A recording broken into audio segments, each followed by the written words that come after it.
Hello, Jamaica.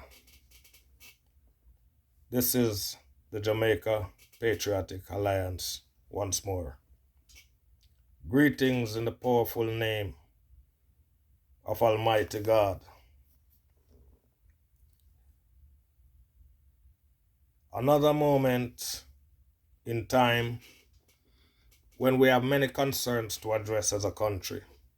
I don't come with any fancy talk, and I don't come with any gossip like many of the other people do.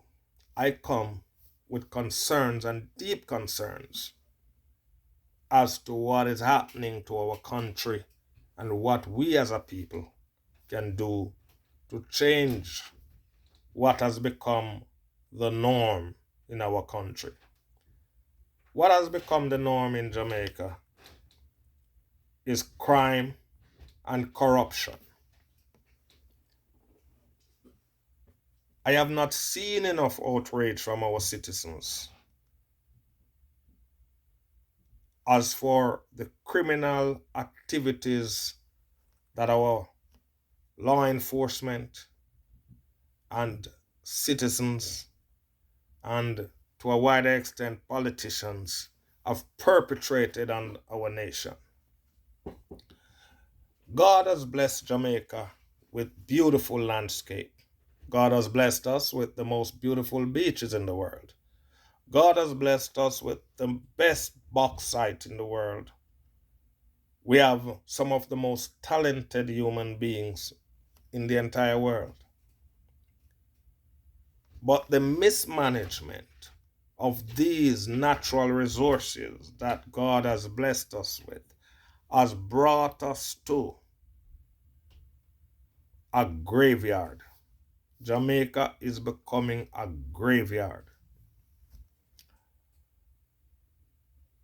Donnelly Donaldson is a prime case that I would like you to focus on and use as a sample to see what's going on across Jamaica. But let us zone in on this particular case.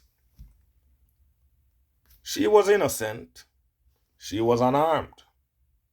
She was harmless. There's nothing she could have done to hurt those who killed her or the individual that killed her. Yet, it is so normal for such animals to kill an innocent person and to get rid of the body. And Jamaica is not outraged enough. Our politicians say very little on the matter, if any. This was done by a police officer, but we didn't hear the police force come out and condemn this officer and distance themselves from it. Instead, they seem to try to suppress the investigation. But I want Jamaica to be outraged about this matter. I want Jamaica to be angry about such matter. I want Jamaica to be more vociferous on this matter.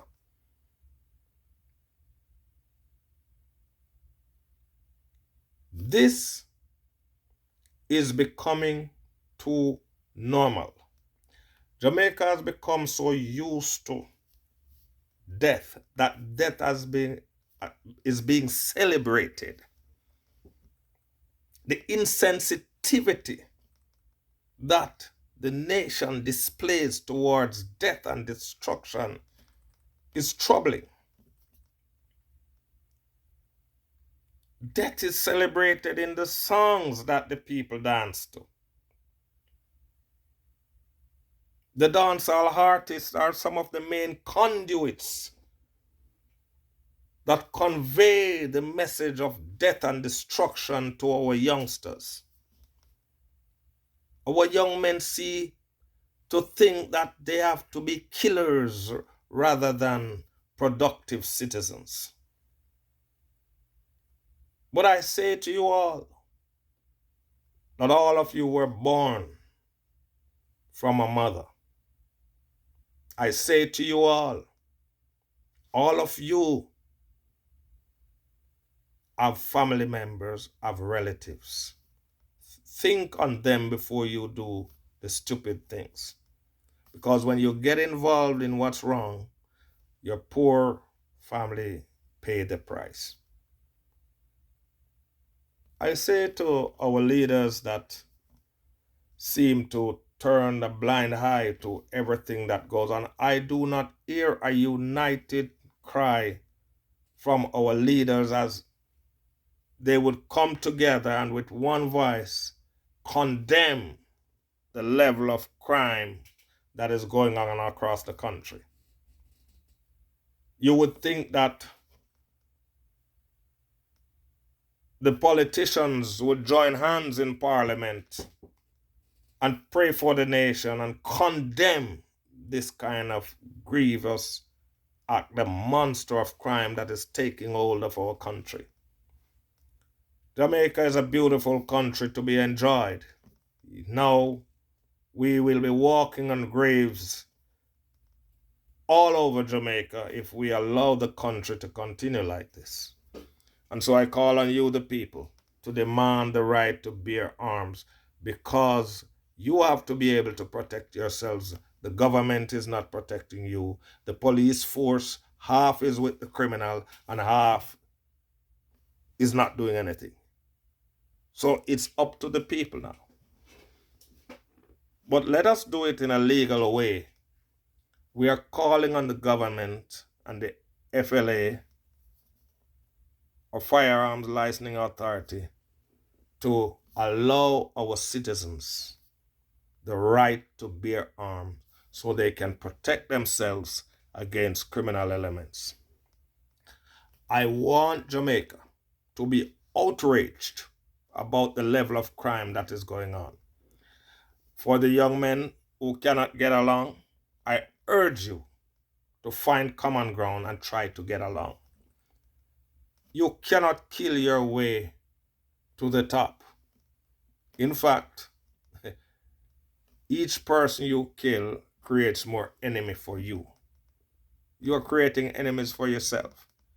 So, therefore, it's a no-win situation. So, let us come to that point of reckoning and realize that this is not getting us anywhere. And let Jamaica, land we love, be one of the best places on earth for anyone to reside. God bless you and thank you.